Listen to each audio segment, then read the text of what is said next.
Kasi gusto nating i-counter yung usual na celebration ng Halloween na puro nakakatakot, yung portrayal, yung mga demons, ganon, no? Yung talagang essence naman kasi ng Halloween ay tungkol sa kabanalan. Yung bisperas ng araw ng mga banal. Kaya binabalik namin yung true essence ng celebration na ito. King Kapampangan Pami sa Makdaring Banal.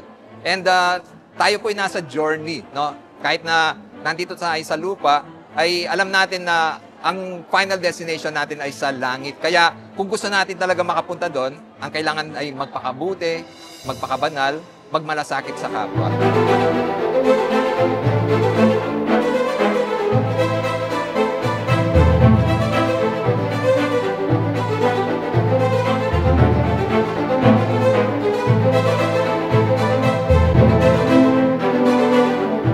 Ang katotohanan na ang katalinuhan, na ang ilaw ay siyang magpapatunay na kasama natin ng Diyos. My name is Ino Ranzo Furtan. Ang naging role ko dito is isa ako sa part ng documentation team and also sa mga committee na nag-prepare para sa event na to para maging successful at maging masaya dahil dito sa simbahan, para sa mga kabataan, dito masaya, dito pamilya at dito nagkakaisa.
Yun yung gusto naming i-focus dito para maging aware yung mga bata. Para pakita sa mga bata, lalo na yung mga bata na ang simbahan na hindi lang puro seryoso, no?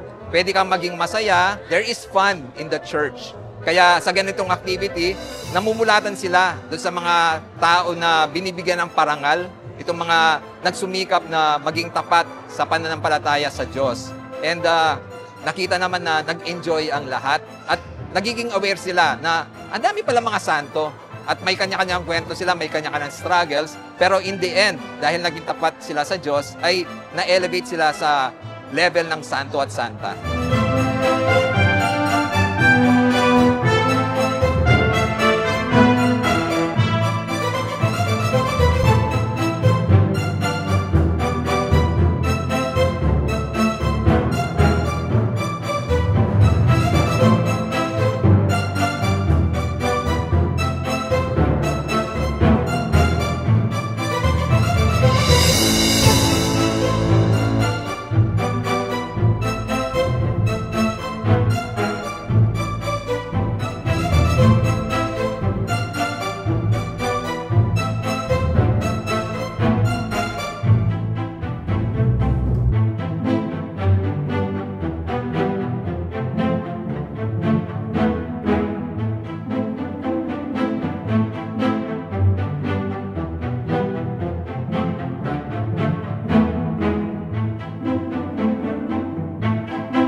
Sana ma-realize ninyo na ang pagpapakabanal ay araw-araw na pagsusumikap.